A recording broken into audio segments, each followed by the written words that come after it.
Hi everyone, welcome to Ifra Fatima channel. ఈరోజు వచ్చేసి గోధుమ రవ్వ వెజిటేబుల్ ఉప్మా అండి. ఈ గోధుమ రవ్వ వెజిటేబుల్ ఉప్మా అనేది నేను ఇందులో పెసరపప్పు యాడ్ చేస్తున్నానండి. ఆ పెసరపప్పు యాడ్ చేయడం వల్ల మన హెల్త్కి మంచిది. అండ్ అలాగే ఆ ప్రాసెస్ ఏంటి అనేది చూసేద్దాం. నేను అయితే ఇక్కడ కొన్ని క్లిప్స్ మిస్ అయ్యానండి.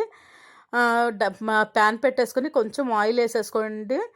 అండ్ అలాగే ఆనియన్, గ్రీన్ చిల్లీ అండ్ కరివేపాకు వేసుకొని అది కొంచెం ఫ్రై అయ్యాక నేను కొన్ని వెజిటేబుల్స్ అనేది కట్ చేసి పెట్టుకున్నానండి. క్యారెట్, పొటాటో అండ్ అలాగే బీన్స్.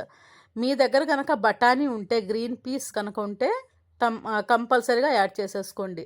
ఎందుకంటే అది యాడ్ చేయడం వల్ల ఇంకా మనకి బాగుంటుంది. నా దగ్గర లేవు కాబట్టి నేను యాడ్ చేయలేదండి. ప్రజెంట్ అయితే నా దగ్గర బీన్స్, పొటాటో అండ్ అలాగే క్యారెట్ వెజిటేబుల్స్ ఉన్నాయి కాబట్టి ఉన్న వెజిటేబుల్స్ని యాడ్ చేసేసుకున్నాను. ఇవి కొంచెం ఫ్రై అయ్యాక మనం ఇందులో కొంచెం సాల్ట్ యాడ్ చేసేసుకోవాలి. యాజ్ యూజువల్గా సాల్ట్ అనేది కామన్ కదండి. కొంచెం సాల్ట్ యాడ్ చేసేసుకొని ఇవి కొంచెం ఫ్రై అయ్యాక వాటర్ యాడ్ చేసుకోవాలండి. వాటర్ ఎంత యాడ్ చేయాలంటే 1 కప్ గోధుమ రవ్వకి 1.5 కప్ ఆర్ 1 కప్ వాటర్ వేసుకుంటే సరిపోతుంది. అండ్ దాంతోపాటు మనం పెసరపప్పు కూడా మనం ఏదైతే నానబెట్టి పెట్టుకున్నామో పెసరపప్పు యాడ్ చేయాలండి. పెసరపప్పు అనేది మినిమం హాఫ్ అన్ అవర్ అనేది నానబెట్టేసుకోవాలి. అండ్ తర్వాత 5 మినిట్స్ తర్వాత మనం గోధుమ రవ్వ అనేది యాడ్ చేసుకోవాలి. ఆ గోధుమ రవ్వ యాడ్ చేసుకున్న తర్వాత దాన్ని ఒక 5 మినిట్స్ అలాగే ఉడికించుకుంటే మనకి ఆ కన్సిస్టెన్సీ అనేది కొంచెం థిక్గా వస్తుందన్నమాట. మన కన్సిస్టెన్సీ అనేది కొంచెం థిక్గా వచ్చిన తర్వాత మనం స్టవ్ ఆఫ్ చేసేసుకోవాలండి. మరీ ఎక్కువ థిక్గా వచ్చిన తర్వాత మనం స్టవ్ ఆఫ్ చేయకూడదు. ఫైనల్గా గోధుమ రవ్వ వెజిటబుల్ ఉప్మా అండి. ఇందులో నేను పెసరపప్పు యాడ్ చేశానండి.